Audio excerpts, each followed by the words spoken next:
ಪಿತನ ಸುತನ ಮತ್ತು ಪವಿತ್ರಾತ್ಮರ ನಾಮದಲ್ಲಿ ಆಮೆನ್. ಪೌಲನು ಕೊಲೆಸಿಯರಿಗೆ ಬರೆದ ಪತ್ರ, ಅಧ್ಯಾಯ 1. ಪೀಠಿಕೆ. ಕೊಲೆಸಿಯನಲ್ಲಿರುವ ದೇವಜನರಿಗೆ ಹಾಗೂ ಕ್ರಿಸ್ತ ಯೇಸುವಿನಲ್ಲಿ ವಿಶ್ವಾಸವಿಟ್ಟಿರುವ ಸಹೋದರರಿಗೆ ದೇವರ ಚಿತ್ತಾನುಸಾರ ಕ್ರಿಸ್ತ ಯೇಸುವಿನ ಪ್ರೇಷಿತನಾದ ಪೌಲನು ಮತ್ತು ಸಹೋದರ ತಿಮೋತಿಯನು ಬರೆಯುವ ಪತ್ರ. ನಮ್ಮ ತಂದೆಯಾದ ದೇವರ ಅನುಗ್ರಹವು, ಶಾಂತಿ, ಸಮಾಧಾನವು ನಿಮ್ಮಲ್ಲಿರಲಿ. ಕೃತಜ್ಞತಾಸ್ತುತಿ. ನೀವು ಪ್ರಭು ಯೇಸು ಕ್ರಿಸ್ತರಲ್ಲಿ ಇಟ್ಟಿರುವ ವಿಶ್ವಾಸ ಹಾಗೂ ದೇವಜನರಲ್ಲಿ ನೀವು ಇರಿಸಿರುವ ಪ್ರೀತಿ, ಇವುಗಳ ಬಗ್ಗೆ ನಾವು ಕೇಳಿದ್ದೇವೆ. ಇದಕ್ಕಾಗಿ ಪ್ರಭು ಯೇಸು ಕ್ರಿಸ್ತರ ತಂದೆಯಾದ ದೇವರಲ್ಲಿ ಪ್ರಾರ್ಥಿಸುವಾಗಲೆಲ್ಲ ನಿಮಗಾಗಿ ಕೃತಜ್ಞತೆಯನ್ನು ಸಲ್ಲಿಸುತ್ತೇವೆ. ಸತ್ಯವಾಕ್ಯದ ಅಂದರೆ ಶುಭ ಸಂದೇಶದ ಮೂಲಕ ನೀವು ಕೇಳಿ ತಿಳಿದಂತ ಹಾಗೂ ನಿರೀಕ್ಷಿಸುವಂತಹ ಸೌಭಾಗ್ಯವನ್ನು ಸ್ವರ್ಗಲೋಕದಲ್ಲಿ ನಿಮಗಾಗಿ ಕಾದಿರಿಸಲಾಗಿದೆ. ದೇವಾನುಗ್ರಹದ ಸತ್ಯಾರ್ಥವನ್ನು ನೀವು ತಿಳಿದ ದಿನದಿಂದಲೂ ನಿಮ್ಮಲ್ಲಿ ಶುಭ ಸಂದೇಶವು ಹೇಗೆ ಫಲಭರಿತವಾಗುತ್ತಿದೆಯೋ ಹಾಗೆ ಈ ಶುಭ ಸಂದೇಶವು ಜಗತ್ತಿನ ಎಲ್ಲೆಡೆಯೂ ಹಬ್ಬಿ ಹರಡಲಿದೆ. ಈ ಶುಭ ಸಂದೇಶವನ್ನು ಕ್ರಿಸ್ತ ಯೇಸುವಿನ ನಂಬಿಕಸ್ಥ ದಾಸನು, ನಮ್ಮ ಜೊತೆಯ ಸೇವಕನೂ ಆದ ಎಫ್ರಾಫನಿಂದ ಕಲಿತುಕೊಂಡಿದ್ದೀರಿ. ಪವಿತ್ರಾತ್ಮ ಅವರು ನಿಮಗೆ ಅನುಗ್ರಹಿಸಿದ ಪ್ರೀತಿಯ ಬಗ್ಗೆ ನಮಗೆ ತಿಳಿಸಿದವನು ಸಹ ಆತನೇ. ಹೀಗಿರುವುದರಿಂದ ಈ ವಿಷಯವನ್ನು ನಾವು ಕೇಳಿದ ದಿನದಿಂದಲೂ ನಿಮಗಾಗಿ ಸದಾ ಪ್ರಾರ್ಥಿಸುತ್ತಲೇ ಇದ್ದೇವೆ. ನೀವು ಪರಿಪೂರ್ಣ ವಿವೇಕದಿಂದಲೂ ಆಧ್ಯಾತ್ಮಿಕ ಜ್ಞಾನದಿಂದಲೂ ದೇವರ ಚಿತ್ತವನ್ನು ಸಂಪೂರ್ಣವಾಗಿ ಅರಿಯಬೇಕೆಂಬುದೇ ನಮ್ಮ ಕೋರಿಕೆ. ಆಗ ಎಲ್ಲಾ ವಿಷಯಗಳಲ್ಲಿಯೂ ಪ್ರಭು ಯೇಸು ಮೆಚ್ಚುವ ರೀತಿಯಲ್ಲಿ ನೀವು ಜೀವಿಸುವಿರಿ, ನಾನಾ ತರಹದ ಸತ್ಕಾರ್ಯಗಳನ್ನು ಕೈಗೊಳ್ಳುವಿರಿ, ಸತ್ಫಲವನ್ನೀಯುವ ದೈವಾಜ್ಞದಲ್ಲಿ ವೃದ್ಧಿ ಹೊಂದುವಿರಿ. ದೇವರ ಮಹಿಮಾಶಕ್ತಿಯಿಂದ ನೀವು ಬಲಗೊಂಡು ಎಲ್ಲವನ್ನು ತಾಳ್ಮೆಯಿಂದಲೂ ಸಮಾಧಾನದಿಂದಲೂ ಸಹಿಸಿಕೊಳ್ಳುವಿರಿ. ಪಿತನಿಗೆ ಹರ್ಷದಿಂದ ಕೃತಜ್ಞತಾಸ್ತುತಿ ಸಲ್ಲಿಸುವಿರಿ. ಏಕೆಂದರೆ ಬೆಳಕಿನಲ್ಲಿರುವ ದೇವಜನರಿಗೆ ಕಾಯ್ದಿರಿಸಿರುವ ಸ್ವಾಸ್ಥ್ಯದಲ್ಲಿ ಪಾಲುಗಾರರಾಗಲು ನಿಮ್ಮನ್ನು ಯೋಗ್ಯರನ್ನಾಗಿ ಅವರು ಮಾಡಿದ್ದಾರೆ.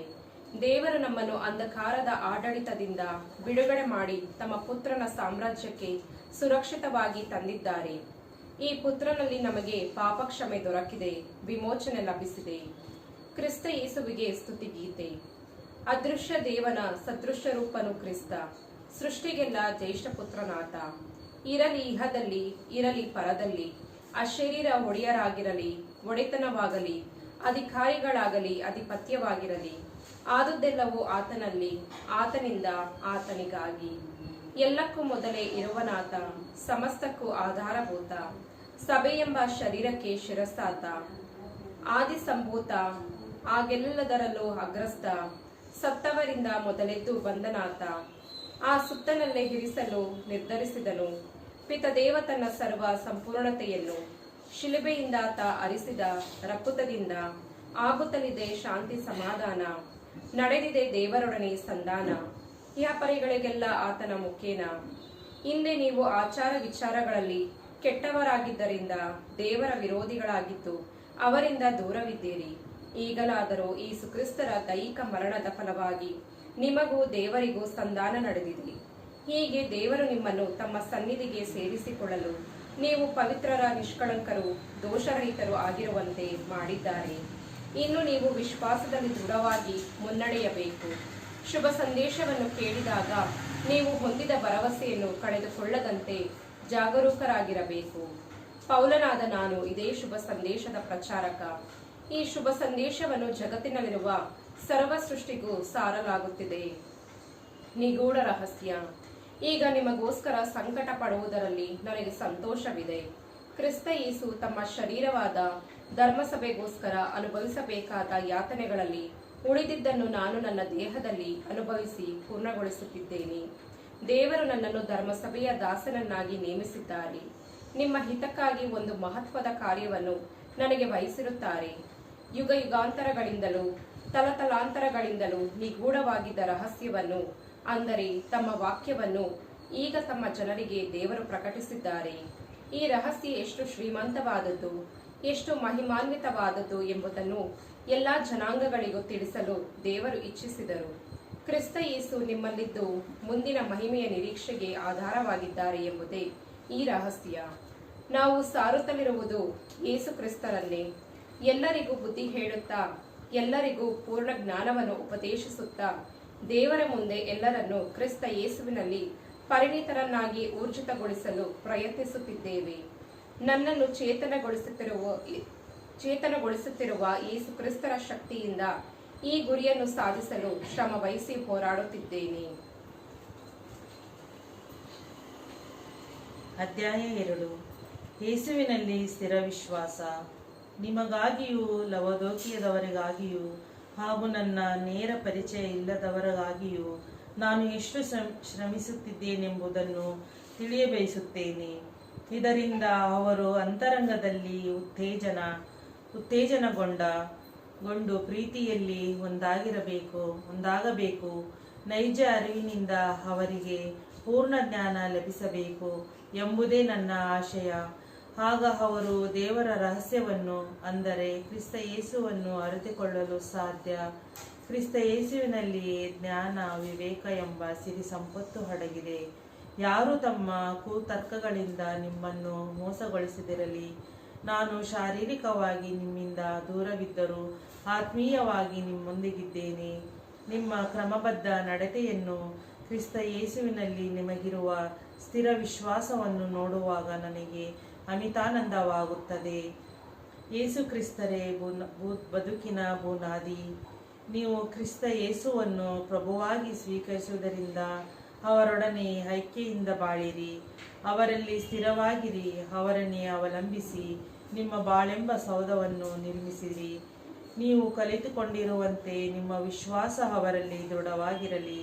ಕೃತಜ್ಞತೆಯು ನಿಮ್ಮಲ್ಲಿ ಉಕ್ಕೇರಲಿ. ಪ್ರಪಂಚದ ಪ್ರಬಲ ಶಕ್ತಿಗಳಿಂದಲೂ ಮಾನವನ ವಿವೇಚನೆಯ ಶುಷ್ಕರ್ತ ಸಿದ್ಧಾಂತಗಳಿಂದಲೂ ಯಾರೂ ನಿಮ್ಮನ್ನು ಮೋಸಗೊಳಿಸಿ ವಶಪಡಿಸಿಕೊಳ್ಳದಂತೆ ಎಚ್ಚರಿಕೆಯಿಂದಿರಿ. ಇವುಗಳು ಪ್ರಾಪಂಚಿಕ ಪಾರಂಪರ್ಯಕ್ಕೆ ಮತ್ತು ವಿಶ್ವದ ಮೂಲಭೂತ ಶಕ್ತಿಗಳಿಗೆ ಸಂಬಂಧಿಸಿದವುಗಳೇ ಹೊರತು ಯೇಸು ಕ್ರಿಸ್ತರಿಗಲ್ಲ. ದೈವತ್ವ ಸಂಪೂರ್ಣತೆ ಸಶರೀರವಾಗಿ ಯೇಸು ಕ್ರಿಸ್ತರಲ್ಲೇ ನೆಲೆಗೊಂಡಿದೆ. ಸಕಲ ಅಧಿಪತ್ಯಕ್ಕೂ ಅಧಿಕಾರಕ್ಕೂ ಶಿರಸ್ಸು ಅವರೇ. ಅವರಲ್ಲಿ ಮಾತ್ರ ನೀವು ಪರಿಪೂರ್ಣತೆಯನ್ನು ಹೊಂದಲು ಸಾಧ್ಯ. ಕ್ರಿಸ್ತ ಯೇಸುವಿನಲ್ಲಿ ನೀವು ಸುನ್ನತಿಯನ್ನು ಪಡೆದಿದ್ದೀರಿ. ಇದು ಶಾರೀರಿಕ ಸುನ್ನತಿಯಲ್ಲ, ಪಾಪಮಯ ಸ್ವಭಾವವನ್ನು ಕಿತ್ತೊಗೆಯುವ ಸುನ್ನತಿ. ಸ್ವಯಂ ಕ್ರಿಸ್ತ ಯೇಸುವೇ ಯೋಜಿಸಿದ ಸುನ್ನತಿ. ದೀಕ್ಷಾಸ್ನಾನದಲ್ಲಿ ನೀವು ಅವರೊಂದಿಗೆ ಸಮಾಧಿಯಾದಿರಿ. ಕ್ರಿಸ್ತ ಯೇಸುವನ್ನು ಮೃತರ ಮಧ್ಯದಿಂದ ದೇವರು ತಾವೇ ಎಬ್ಬಿಸಿದರು. ಈ ದೇವರ ಶಕ್ತಿಯಲ್ಲಿ ನೀವು ವಿಶ್ವಾಸವಿಟ್ಟಿರುವುದರಿಂದ ದೀಕ್ಷಾಸ್ನಾನದಲ್ಲಿಯೇ ನಿಮ್ಮನ್ನು ಕ್ರಿಸ್ತ ಯೇಸುವಿನೊಂದಿಗೆ ಎಬ್ಬಿಸಲಾಯಿತು. ನಿಮ್ಮ ಪಾಪಮಯ ಜೀವನದಿಂದಲೂ ಸುನ್ನತಿರಹಿತವಾದ ಸ್ವಭಾವದಿಂದಲೂ ಒಮ್ಮೆ ನೀವು ಮೃತರಾಗಿದ್ದೀರಿ. ಆದರೆ ಈಗ ದೇವರ ಕ್ರಿಸ್ತ ಯೇಸುವಿನೊಂದಿಗೆ ನಿಮ್ಮನ್ನು ಜೀವಂತಗೊಳಿಸಿದ್ದಾರೆ. ಅವರು ನಮ್ಮ ಎಲ್ಲ ಪಾಪಗಳಿಂದ ಕ್ಷಮಿಸಿದ್ದಾರೆ. ನಮ್ಮನ್ನು ಬಂಧಿಸಿದ ಧರ್ಮಶಾಸ್ತ್ರದ ವಿಧಿ ನಿಯಮಗಳನ್ನು ಕ್ರಿಸ್ತ ಯೇಸು ತೊಡೆದು ಹಾಕಿದ್ದಲ್ಲದೆ ಅವುಗಳನ್ನು ಶಿಲುಬೆಗೆ ಜಡಿದು ನಮ್ಮನ್ನು ಬಿಡುಗಡೆ ಮಾಡಿದ್ದಾರೆ. ಬಲಾಢ್ಯ ಒಡೆಯರನ್ನು, ಅಧಿಕಾರಿಗಳನ್ನು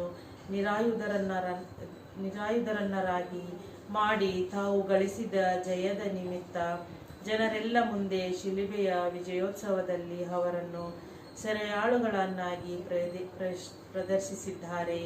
ಹೀಗಿರಲಾಗಿ ತಿಂಡಿ ತೀರ್ಥದ ವಿಷಯದಲ್ಲಾಗಲಿ, ಹಬ್ಬ ಹುಣ್ಣಿಮೆಗಳ ವಿಚಾರದಲ್ಲಾಗಲಿ, ಸಬ್ಬತ್ ದಿನವನ್ನು ಆಚರಿಸುವ ರೀತಿಯಲ್ಲಾಗಲಿ ನಿಮ್ಮನ್ನು ದೋಷಿಗಳೆಂಬ ಯಾರು ದೂರದಿರಲಿ. ಇವುಗಳೆಲ್ಲವೂ ಬಲ್ಲಿದವರು ಛಾಯೆ ಮಾತ್ರ. ಕ್ರಿಸ್ತ ಯೇಸುವೇ ಅವುಗಳ ಸತ್ಯ ಸ್ವರೂಪ. ನಿಮ್ಮಲ್ಲಿ ಕೆಲವರು ದೇವದೂತರ ಆರಾಧನೆಯಲ್ಲಿ ಆಸಕ್ತರಾಗಿದ್ದಾರೆ. ತಮಗೆ ದರ್ಶನಗಳಾದವೆಂದು ಕೊಚ್ಚಿಕೊಳ್ಳುತ್ತಾರೆ. ಲೌಕಿಕ ಜ್ಞಾನದಿಂದ ನಿರರ್ಥವಾಗಿ ಉಬ್ಬಿಕೊಂಡಿದ್ದಾರೆ. ತಾವು ಬಹಳ ವಿನಯಶೀಲಗಳೆಂದು ಹೆಚ್ಚಳಪಡುತ್ತಾರೆ.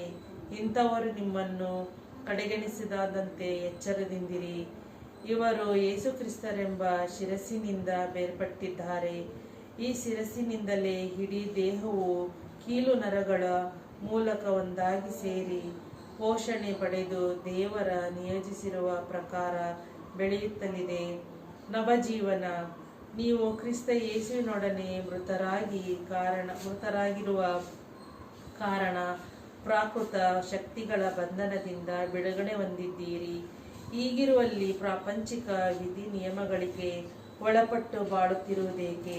ಇದನ್ನು ಮುಟ್ಟಬೇಡ, ಅದನ್ನು ಸವಿಯಬೇಡ, ಇನ್ನೊಂದನ್ನು ಬಳಸಬೇಡ ಎಂಬ ಕಟ್ಟಳೆಗೇಕೆ ಒಳಗಾಗುತ್ತೀರಿ? ಇವುಗಳೆಲ್ಲವೂ ಬಳಕೆಯಿಂದ ಅಳಿದು ಹೋಗುತ್ತವೆ. ಅಲ್ಲದೆ ಅವೆಲ್ಲವೂ ಮಾನವನ ವ್ಯವಸ್ಥಿತ ಬೋಧನೆ ಹಾಗೂ ನಿಬಂಧನೆಗಳು, ಸ್ವಕಲ್ಪಿತ ಆಚಾರವಿಧಿಗಳಿಂದಲೂ ಕಪಟ ವಿನಯದಿಂದಲೂ ಕಠಿಣ ದೇಹ ದಂಡನೆಯಿಂದಲೂ ಕೂಡಿರುವ ಈ ವಿಧಿ ನಿಯಮಗಳು ಹೊರ ನೋಟಕ್ಕೆ ಜ್ಞಾನವುಳ್ಳದಾಗಿ ಕಾಣಬಹುದು. ಆದರೂ ಶಾರೀರಿಕ ಇಚ್ಛೆಗಳನ್ನು ನಿಯಂತ್ರಿಸಲು ಇವುಗಳು ಪ್ರಯೋಜನಕ್ಕೆ ಬರುವಂತವುಗಳಲ್ಲ. ಅಧ್ಯಾಯ 4. ಪ್ರಾರ್ಥನಾ ಜೀವನ. ಯಜಮಾನರೇ. ಅಧ್ಯಾಯ 3. ಕ್ರೈಸ್ತ ಜೀವನ. ನೀವು ಯೇಸು ಕ್ರಿಸ್ತರೊಂದಿಗೆ ಪುನರುತ್ಥಾನ ಹೊಂದಿರುವುದಾದರೆ ಸ್ವರ್ಗೀಯ ವಿಷಯಗಳ ಕಡೆಗೆ ಗಮನ ಕೊಡಿ. ಕ್ರಿಸ್ತೇಸು ಸ್ವರ್ಗದಲ್ಲಿ ದೇವರ ಬಲಗಡೆಯಲ್ಲಿ ಆಸೀನರಾಗಿದ್ದಾರೆ. ನೀವು ಕ್ರಿಸ್ತೇಸುವಿನೊಂದಿಗೆ ಮರಣ ಹೊಂದಿರುವುದರಿಂದ ಅವರೊಂದಿಗೆ ನಿಮ್ಮ ಜೀವನ ದೇವರಲ್ಲಿ ಮರೆಯಾಗಿದೆ. ನಿಮ್ಮ ಮನಸ್ಸು ಪ್ರಾಪಂಚಿಕ ವಿಷಯಗಳ ಮೇಲೆ ಅಲ್ಲ, ಸ್ವರ್ಗೀಯ ವಿಷಯಗಳ ಮೇಲೆ ಕೇಂದ್ರೀಕೃತವಾಗಿರಲಿ. ಕ್ರಿಸ್ತೇಸುವೇ ನಿಮ್ಮ ನೈಜ ಜೀವನವಾಗಿದ್ದಾರೆ. ಅವರು ಪುನರಾಗಮಿಸುವಾಗ ನೀವು ಸಹ ಅವರ ಮಹಿಮೆಯಲ್ಲಿ ಪಾಲುಗಾರರಾಗಿ ಅವರೊಂದಿಗೆ ಪ್ರತ್ಯಕ್ಷರಾಗುವಿರಿ. ಸದ್ಗುಣಗಳೇ ಸ್ಥಿರಾಭರಣಗಳು. ನಿಮ್ಮಲ್ಲಿರುವ ಪ್ರಾಪಂಚಿಕ ಆಕಾಂಕ್ಷೆಗಳನ್ನು ತ್ಯಜಿಸಿರಿ. ಆದರ, ಅನೈತಿಕತೆ, ಕಾಮಾಭಿಲಾಷೆ, ದುರಾಲೋಚನೆ, ವಿಗ್ರಹಾರಾಧನೆಗೆ ಸಮವಾಗಿರುವ ಲೋಭ ಇವುಗಳನ್ನು ದಮನ ಮಾಡಿರಿ. ಇಂಥವುಗಳಿಗೆ ಈಡಾಗುವ ದುಷ್ಕರ್ಮಿಗಳು ದೇವರ ಕೋಪಾಗ್ನಿಗೆ ಗುರಿಯಾಗುತ್ತಾರೆ. ಒಮ್ಮೆ ಇವೆಲ್ಲ ನಿಮ್ಮ ಜೀವನದ ರೀತಿ ನೀತಿಗಳಾಗಿದ್ದು ಇವುಗಳಲ್ಲೇ ಮಗ್ನರಾಗಿದ್ದೀರಿ. ಈಗಲಾದರೂ ಕೋಪ, ರೋಷ, ಮತ್ಸರ ಇವುಗಳನ್ನು ತ್ಯಜಿಸಿರಿ. ದೂಷಣೆ ಮತ್ತು ಹೊಲಸು ಮಾತುಗಳು ನಿಮ್ಮ ಬಾಯಿಂದ ಬರಕೂಡದು. ಒಬ್ಬರಿಗೊಬ್ಬರು ಸುಳ್ಳು ಹೇಳಬೇಡಿ, ಏಕೆಂದರೆ ನಿಮ್ಮಲ್ಲಿದ್ದ ಹಳೆಯ ಸ್ವಭಾವವನ್ನು, ಅದಕ್ಕೆ ಸಂಬಂಧಿಸಿದ ದುರಭ್ಯಾಸಗಳನ್ನು ತೊರೆದು ಬಿಟ್ಟಿದ್ದೀರಿ. ಮಾತ್ರವಲ್ಲ, ನೂತನ ಸ್ವಭಾವವನ್ನು ಧರಿಸಿಕೊಂಡಿದ್ದೀರಿ. ನೀವು ಸೃಷ್ಟಿಕರ್ತನನ್ನು ಸಂಪೂರ್ಣವಾಗಿ ಅರಿತುಕೊಳ್ಳಬೇಕು ಎಂಬ ಉದ್ದೇಶದಿಂದ ಈ ಸ್ವಭಾವವನ್ನು ಅನುದಿನವೂ ನವೀಕರಿಸಲಾಗುತ್ತಿದೆ. ಇಂಥ ಹೊಸ ಜೀವನದಲ್ಲಿ ಯಹೂದ್ಯ, ಗ್ರೀಕ, ಸುನ್ನತಿ ಹೊಂದಿದವ, ಸುನ್ನತಿ ಇಲ್ಲದವ, ನಾಗರಿಕ, ಅನಾಗರಿಕ, ಯಜಮಾನ, ಗುಲಾಮ ಎಂಬ ಭಿನ್ನ ಭೇದಗಳಿಲ್ಲ. ಕ್ರಿಸ್ತೇಸುವೇ ಸಮಸ್ತದಲ್ಲಿ ಸಮಸ್ತವೂ ಆಗಿದ್ದಾರೆ. ನೀವು ದೇವರಿಂದ ಆಯ್ಕೆಯಾದವರು, ದೇವರಿಗೆ ಪ್ರಿಯವಾದವರು, ದೇವರ ಸ್ವಂತ ಜನರು. ಹೀಗಿರಲಾಗಿ ಕನಿಕರ, ದಯೆ, ದೀನತೆ, ವಿನಯಶೀಲತೆ, ಶಾಂತಿ, ಸಹನೆ ಎಂಬ ಸದ್ಗುಣಗಳೇ ನಿಮ್ಮ ಆಭರಣಗಳಾಗಿರಲಿ. ಒಬ್ಬರನ್ನೊಬ್ಬರು ಸೈರಿಸಿಕೊಳ್ಳಿ. ಒಬ್ಬನ ಮೇಲೆ ತಪ್ಪು ಹೊರಿಸಲು ಕಾರಣವಿದ್ದರೂ ಕ್ಷಮಿಸಿಬಿಡಿ. ಪ್ರಭು ಯೇಸು ನಿಮ್ಮನ್ನು ಕ್ಷಮಿಸಿದಂತೆ ನೀವು ಇತರರನ್ನು ಕ್ಷಮಿಸಿರಿ. ಎಲ್ಲಕ್ಕಿಂತ ಮಿಗಿಲಾಗಿ ನಿಮ್ಮಲ್ಲಿ ಪ್ರೀತಿ ಇರಲಿ. ಪ್ರೀತಿಯೇ ಸಮಸ್ತವನ್ನು ಸಂಪೂರ್ಣಗೊಳಿಸುವ ಬಂಧನ. ನಿಮ್ಮ ಹೃನ್ಮನಗಳು ಕ್ರಿಸ್ತೇಸುವಿನ ಶಾಂತಿ ಸಮಾಧಾನದಿಂದ ತುಂಬಿರಲಿ. ನೀವು ಒಂದೇ ಶರೀರವಾಗಿ ಬಾಳಲು ಕರೆಯಲ್ಪಟ್ಟಿದ್ದೀರಿ. ಕೃತಜ್ಞತೆ ಉಳ್ಳವರಾಗಿ ಜೀವಿಸಿರಿ. ಕ್ರಿಸ್ತೇಸುವಿನ ವಾಕ್ಯ ನಿಮ್ಮಲ್ಲಿ ನೆಲೆಸಿ ಸಮೃದ್ಧಿಯಾಗಿ ಬೆಳೆಯಲಿ. ಜ್ಞಾನ ಸಂಪನ್ನರಾಗಿ ಒಬ್ಬರಿಗೊಬ್ಬರು ಉಪದೇಶ ಮಾಡಿರಿ ಹಾಗೂ ಬುದ್ಧಿ ಹೇಳಿಕೊಳ್ಳಿರಿ. ಕೃತಜ್ಞತೆ ಉಳ್ಳವರಾಗಿ ಕೀರ್ತನೆಗಳಿಂದಲೂ ಸಂಗೀತಗಳಿಂದಲೂ ಭಕ್ತಿಗೀತೆಗಳಿಂದಲೂ ಹೃದಯಾಂತರಾಳದಿಂದ ದೇವರಿಗೆ ಹಾಡಿರಿ. ನುಡಿಯನ್ನಾಗಲಿ ನಡೆಯಲ್ಲಾಗಲಿ ನೀವು ಏನು ಮಾಡಿದರೂ ಯೇಸು ಸ್ವಾಮಿಯ ಹೆಸರಿನಲ್ಲಿಯೇ ಮಾಡಿರಿ. ಅವರ ಮುಖಾಂತರವೇ ಪಿತನಾದ ದೇವರಿಗೆ ಕೃತಜ್ಞತೆಯನ್ನು ಸಲ್ಲಿಸಿರಿ. ಸಂಸಾರದಲ್ಲಿ ಸಾಮರಸ್ಯ. ಮಹಿಳೆಯರೇ, ನಿಮ್ಮ ನಿಮ್ಮ ಪತಿಯರಿಗೆ ಪ್ರಭು ಮೆಚ್ಚುವಂತೆ ತಗ್ಗಿ ನಡೆದುಕೊಳ್ಳಿರಿ. ಪುರುಷರೇ, ನಿಮ್ಮ ನಿಮ್ಮ ಪತ್ನಿಯರನ್ನು ಪ್ರೀತಿಸಿರಿ, ಅವರೊಡನೆ ಕಠಿಣವಾಗಿ ವರ್ತಿಸದಿರಿ. ಮಕ್ಕಳೇ, ಎಲ್ಲದರಲ್ಲೂ ನಿಮ್ಮ ತಂದೆ ತಾಯಿಗಳ ಮಾತು ಕೇಳಿರಿ. ಹೀಗೆ ಮಾಡಿದರೆ ಪ್ರಭುವಿಗೆ ಮೆಚ್ಚುಗೆಯಾಗುತ್ತದೆ. ತಾಯಿ ತಂದೆಯರೇ, ನಿಮ್ಮ ಮಕ್ಕಳನ್ನು ಕೆರಳಿಸಿ ಮನ ಕುಗ್ಗಿಸದಿರಿ. ದಾಸ್ಯದಲ್ಲಿರುವವರೇ, ಎಲ್ಲ ವಿಷಯಗಳಲ್ಲೂ ನಿಮ್ಮ ನಿಮ್ಮ ದಣಿಗಳಿಗೆ ವಿಧೇಯರಾಗಿರಿ. ದಣಿಗಳನ್ನು ಮೆಚ್ಚಿಸುವ ಸಲುವಾಗಿ ಮುಖದಾಕ್ಷಿಣ್ಯದ ಸೇವೆ ಮಾಡಬೇಡಿ. ಪ್ರಭುವಿಗೆ ಭಯಪಟ್ಟು ಪ್ರಾಮಾಣಿಕತೆಯಿಂದ ದುಡಿಯಿರಿ. ನೀವು ಏನನ್ನು ಮಾಡಿದರೂ ಪೂರ್ಣ ಮನಸ್ಸಿನಿಂದ ಮಾಡಿ, ಮನುಷ್ಯರನ್ನು ಮೆಚ್ಚಿಸುವುದಕ್ಕಾಗಿ ಅಲ್ಲ, ಪ್ರಭುವನ್ನು ಮೆಚ್ಚಿಸುವುದಕ್ಕಾಗಿ ಮಾಡಿ. ಅದಕ್ಕೆ ಪ್ರತಿಫಲವಾಗಿ ಪ್ರಭುವಿನಿಂದ ನೀವು ಸ್ವರ್ಗೀಯ ಬಾಧ್ಯತೆಯನ್ನು ಪಡೆಯುವಿರೆಂದು ನಿಮಗೆ ತಿಳಿದೇ ಇದೆ. ಅನ್ಯಾಯ ಮಾಡುವವನು ತಾನು ಮಾಡಿದ ಅನ್ಯಾಯಕ್ಕೆ ತಕ್ಕ ಶಿಕ್ಷೆಯನ್ನು ಪಡೆಯುವನು. ದೇವರು ಪಕ್ಷಪಾತಿಯಲ್ಲ.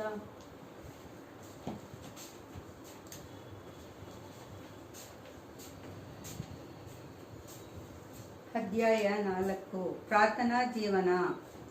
ಯಜಮಾನರೇ, ಸ್ವರ್ಗಲೋಕದಲ್ಲಿ ನಿಮಗೂ ಒಬ್ಬ ಒಡೆಯನಿದ್ದಾನೆಂಬುದನ್ನು ತಿಳಿದುಕೊಂಡು ನಿಮ್ಮ ಮನೆಯಾಳುಗಳನ್ನು ನ್ಯಾಯಬದ್ಧ ರೀತಿಯಲ್ಲಿ ನೋಡಿಕೊಳ್ಳಿ.